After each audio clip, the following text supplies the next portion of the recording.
This is our first episode. Thank you very much for being here. If it starts lagging or whatever again, my informant will tell me. So sorry for the. Anyway, so please do bear in mind we've worked very hard at this. That's what we want to show you tonight. If we're not going to show you tonight, then we'll probably show you like tomorrow.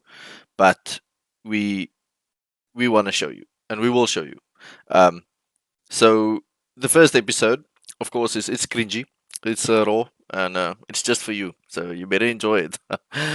And how this whole thing came about was, I don't know if you guys remember, a few weeks ago I was on a SABC2 show, and the guy did a lacquer show with me and everything. We played Need for Speed Heat, but he didn't really know about gaming as much. And I recall the show with Pippa Chabalala a few years ago when I was younger, and I enjoyed it so much. And I just thought to myself, but we as a community can probably do this a little better. You know, we know what's going on. We know the games. We play the games. So why not the gamers have the TV show for the gamers? So this is essentially what this is. I'm not going to be playing a game. This is what you're going to get. So yeah, let's jump right into it, huh? So first up for ZAPA news. It's not news in the world, it's ZAPA news. So we launched the PlayStation 5 pre-orders a day ago.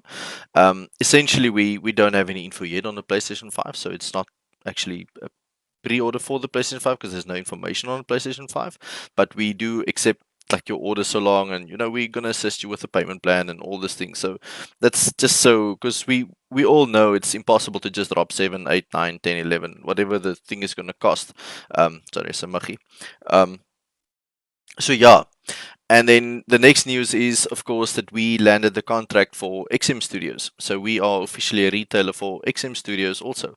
If you are not aware what XM Studios is, I suggest you just type in Google XM Studios and have a look. It's like statues. They're like 35 to 65 centimeters. They are enormous, and it's beautiful. Okay, our first segment for the evening. It is called ZAPA Review, and I hope you enjoy it.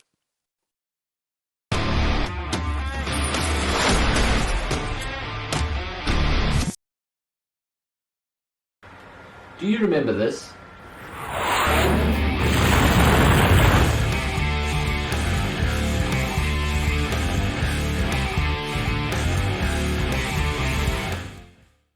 Do you remember this?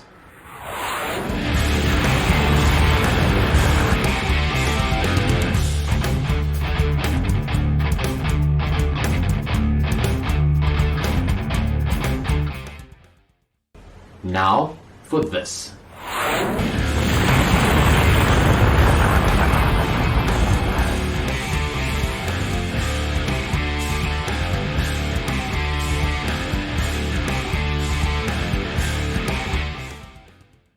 Welcome everyone, I'm Franco Deep Red for Leo. And I'm Martin Castamira Grandele, and this is ZAPA Review. Sit down.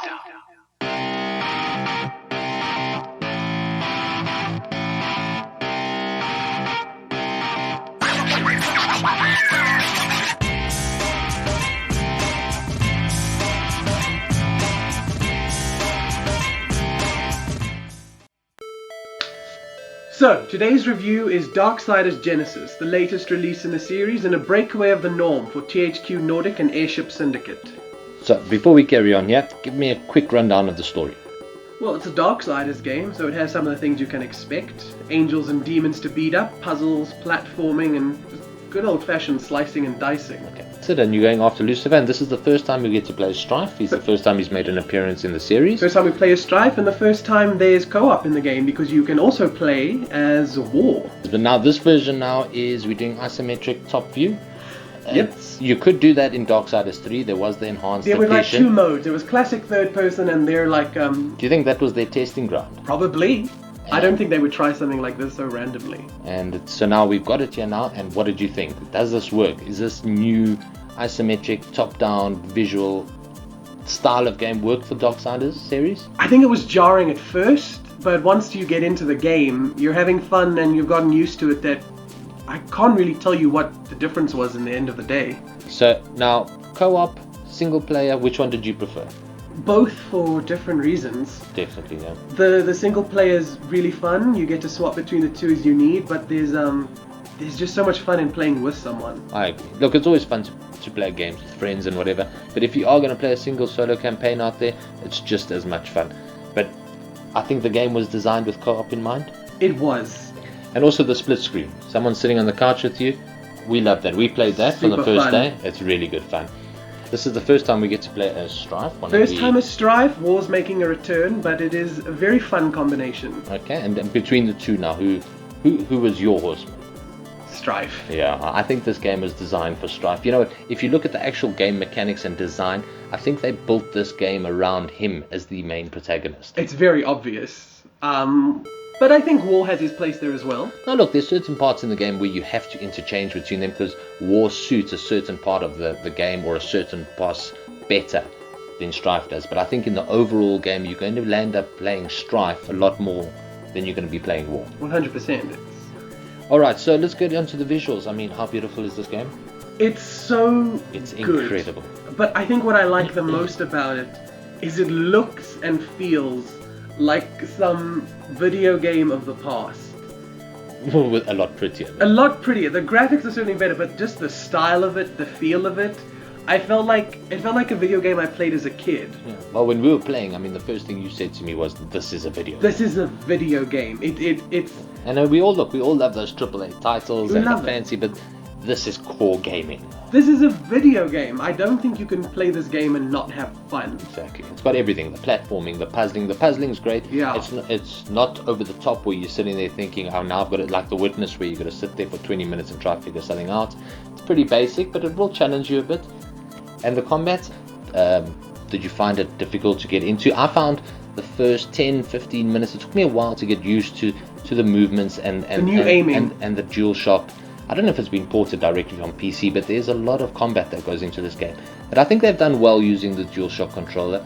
It just takes about 10-15 minutes to just get the rhythm of the game. But once you're in it, you're in But it. once you're in it, you're in it.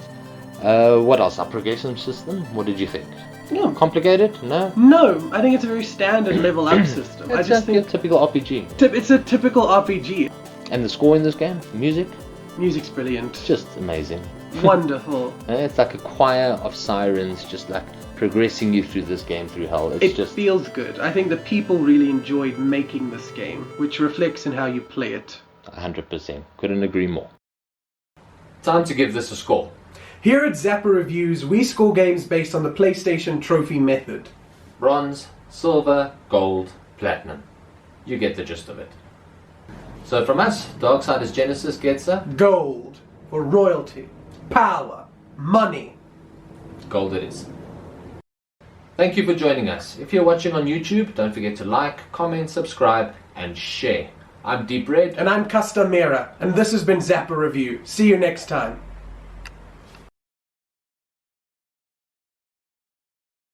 Come on, folk. We keep them in the basement where people around. Don't we, Red? Don't we, Red? This is still on.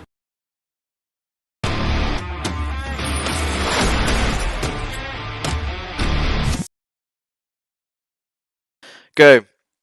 I love these two guys. I loved Seleka the first time Franco sent me a video of him, the two of them doing this review, and I enjoyed it so much. I told him, okay, let's do it. And since then, I've kept him awake at night, doing editing and stuff. And thank you very much, Franco, and thank you very much, Martin, for that awesome video and all the editing and everything.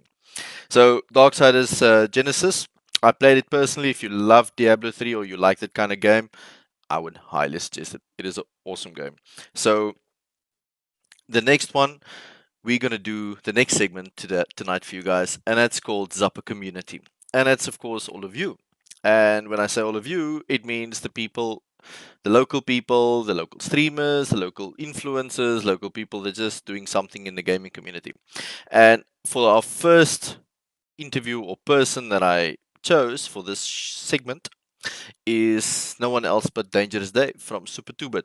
I'm not sure if everyone knows what I'm talking about, but you might have seen him on Facebook scrolling through and everything. So yeah, let me not keep you any longer. If you see in the interview your question that the competition for the mugs the other day, then just remember to send me a message because you won yourself a free mug. And I used more than one question, so there's more than one winner tonight. Okay, guys, enjoy it.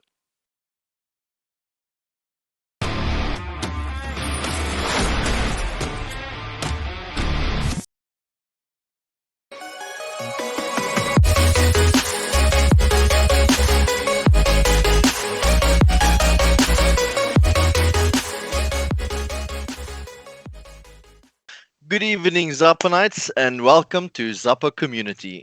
This is our very first episode and also our very first segment of. No, not the segment. This is the first segment of Zapa TV. So, we have a guy called Dangerous Dave, or you might have heard of him called the Bearded Lady. But we have him here from Super 2-Bit. And welcome, David. It's awesome to have you.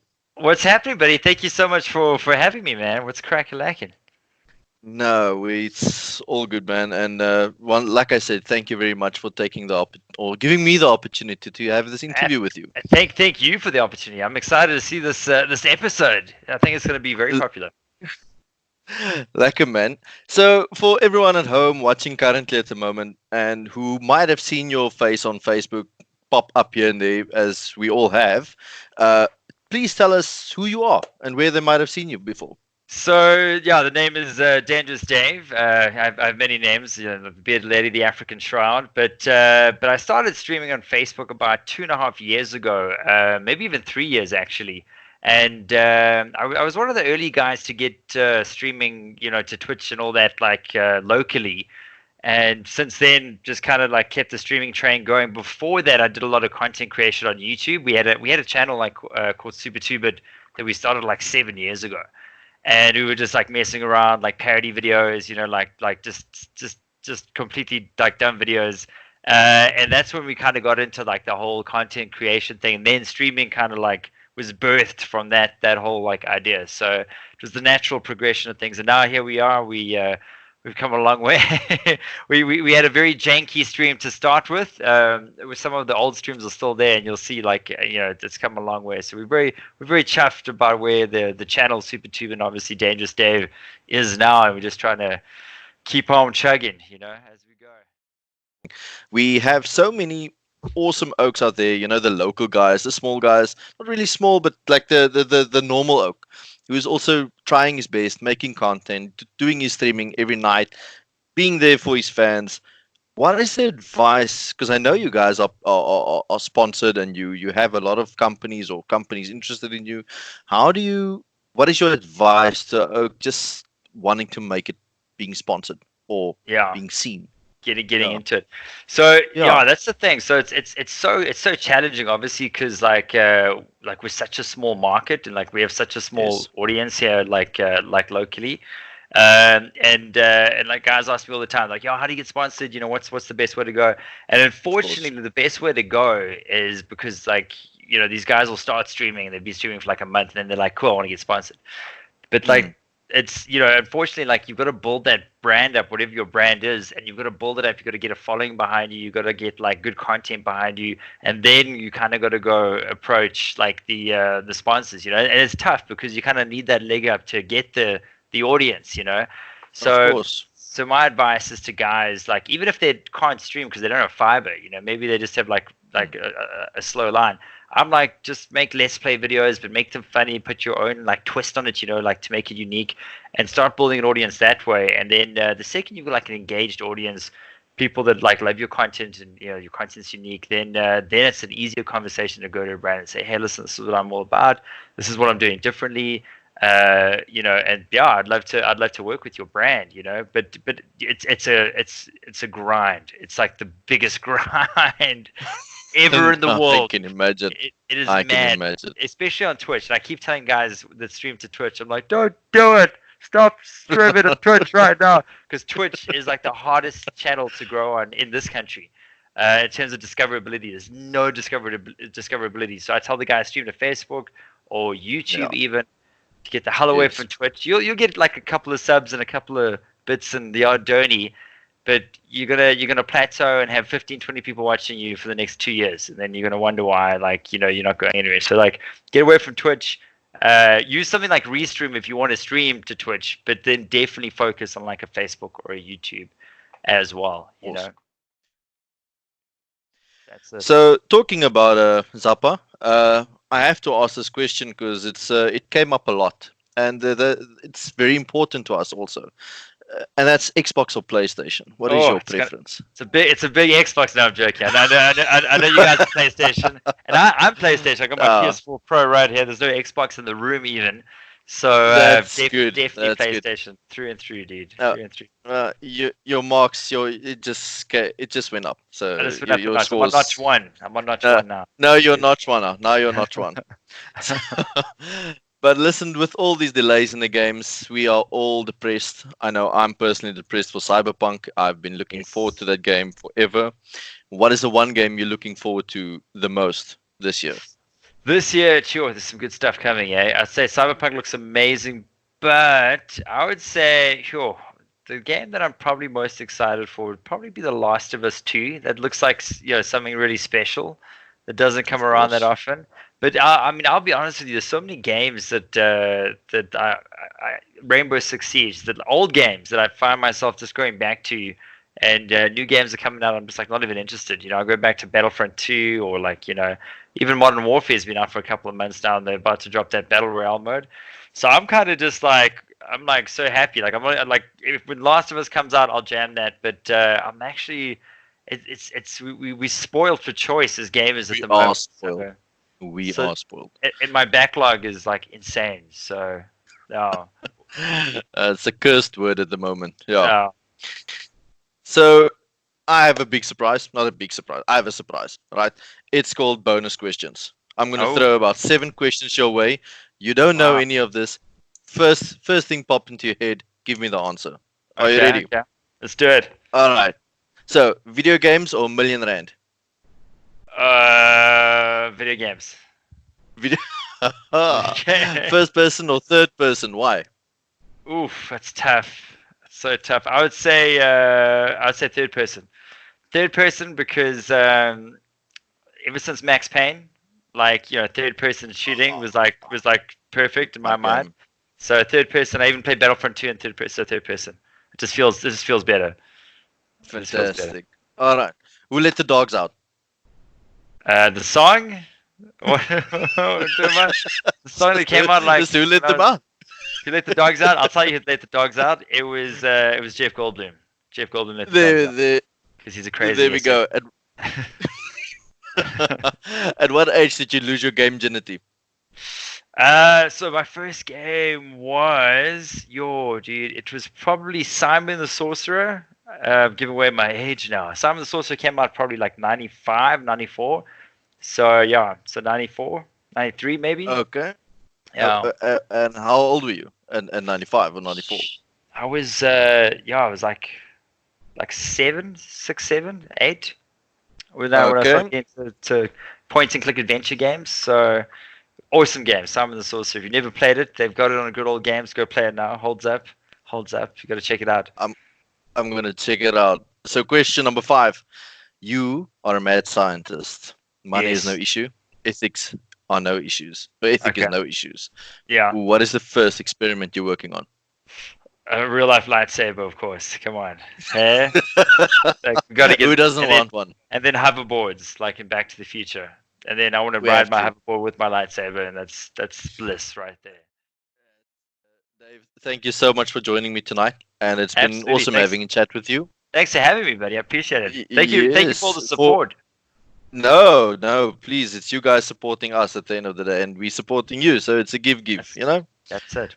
So for everyone who wants to follow Dave and find out what he's doing and keeping up with his team, go to Super 2-Bit. That's 2-Bit on Facebook, and you'll find his page, and you guys can check him out over there. Thank you very much, and have a good evening. Follow me on the Instagram as well, at Dangerous Dave Live. It's your boy. There we go. A little plug there. There we go, guys. Thank you. Bye. Thank you so much for having me.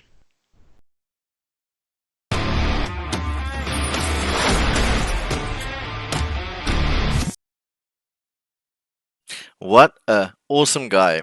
I honestly, when I see these Oaks videos on my timeline, I always watch them. So make sure you follow Super Tubit. It's a hell of a lot of fun. And thank you once again, Dangerous Dave, for agreeing to be my guinea pig for the first episode. I don't think it went down too bad. Our next one will be much better. But as he mentions, guys, as he mentioned, uh, it's all about the community. And don't think we don't notice you. You know, we know you all. And especially the guys streaming and putting all that effort into their live streams and their posts they make on Zappa. We love it. Keep doing that. Keep pushing forward. As you see what the Oak said, you know, you can't just stream for 2 months and expect sponsorship and stuff. It's a grind, but it's worth it at the end of the day, according to Dangerous Dave. So yeah, we'll be back right after this.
We had so much fun making that advertisement, and I really do hope you guys liked it as well. Of course, it's not my gameplay in that video, so please, I'm not taking any.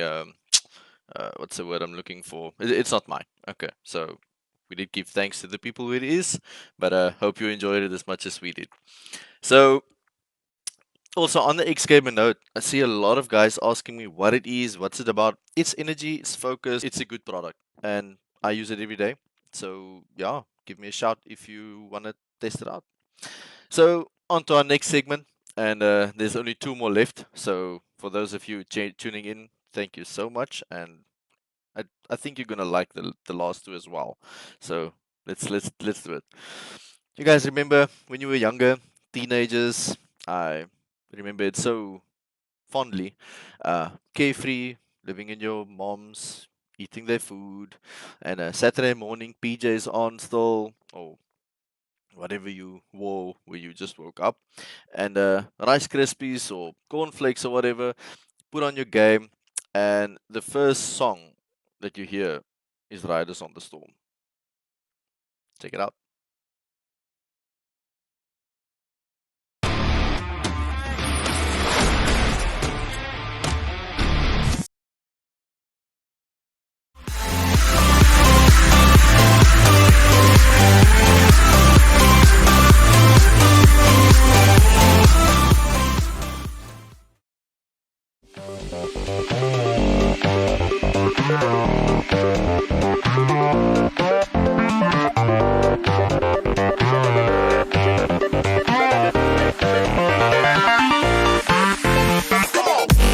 What's up, Zappa Knights? Welcome to Zappa Retro. Today we're talking about Need for Speed Underground 2.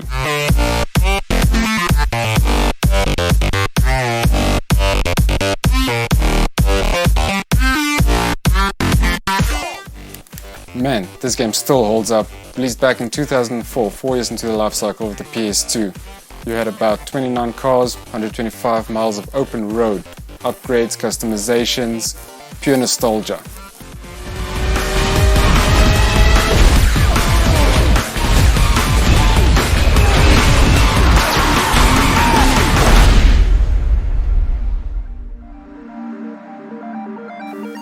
Unlike today, Need for Speed Underground 2 did not have any microtransactions. You had a sense of accomplishment, unlocking new cars, visuals, upgrades, just more of a reason to play.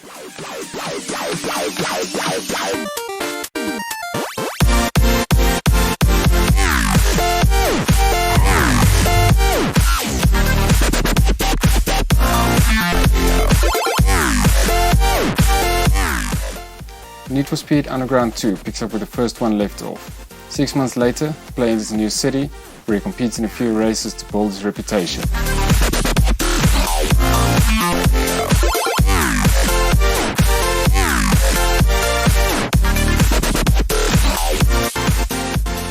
He then encounters the main gang known as the Wraiths, where he starts beating them one by one until the final showdown, to solidify himself as the best underground racer in Bayview.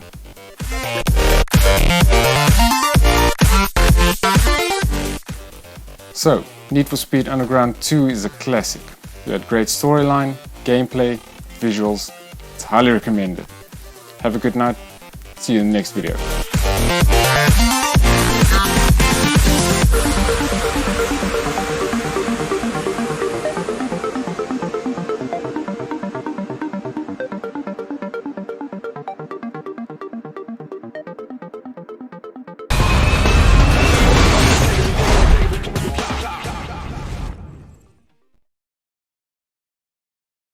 I don't know about you guys, but man, I played Need for Speed Underground 2 a lot. That and San Andreas. Maybe next time. Hope you enjoyed it, and thank you very much, Stefan, for that awesome segment and the work you did with that. It's awesome. If you don't know Stefan, he's our local retro guru. This guy has one impressive collection in his house of retro games and old games and current games as well. So looking forward to see some more retro stuff. So on to our next segment and our final segment for the evening. I mean, if you've held on this long, you might as well finish the show with us now. Okay. Few months ago, probably a year ago, a friend told me, never buy these figurines things. Don't buy them, because when you do, you don't stop. If it's a Funko Pop, if it's a 100,000 Rand statue, it doesn't matter. The difference is there's no difference, because you're not going to stop. You're never going to stop, and you're never going to be satisfied. And yes, this shooting of the next video, I went to heaven, and after going to heaven, I don't wanna see my cabinet anymore. I want this guy's cabinet. So yeah, let me not get too much into it yet. Let me show you.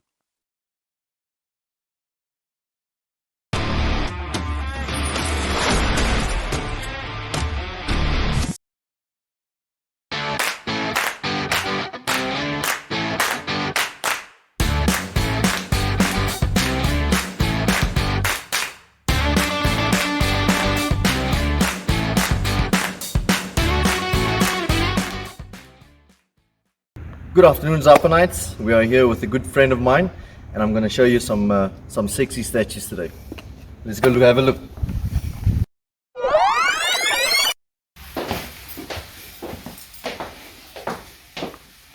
So as you all saw, as we came in, there's many sexy statues here in the room, but I want to start the first episode with probably my first childhood love characters that I loved, and that's the Teenage Mutant Ninja Turtles.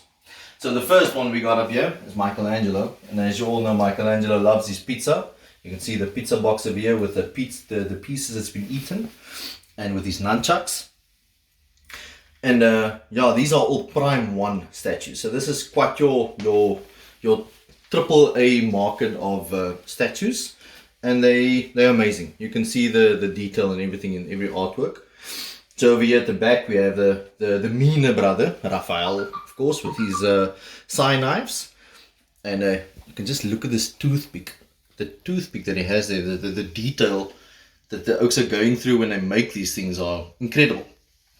And then, of course, the leader of the group and my personal favorite, Leonardo, with his katanas. And you can see he has a samurai armor on him, and it was also done amazingly well. And these things are so impressive, I don't actually want to touch them, but you want to touch them. So you don't, you must never. Then over here we have Donatello, the nerdy brother, and he has his bow staff. That's his weapon. And as you can see, all the electronics and gadgets and things that they have here with the wires and everything. And it is impeccable, very impressive.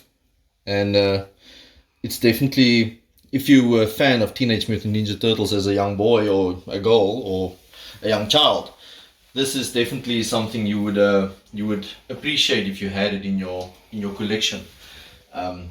So yeah, thank you for watching, and tune in next week when we show some more statues.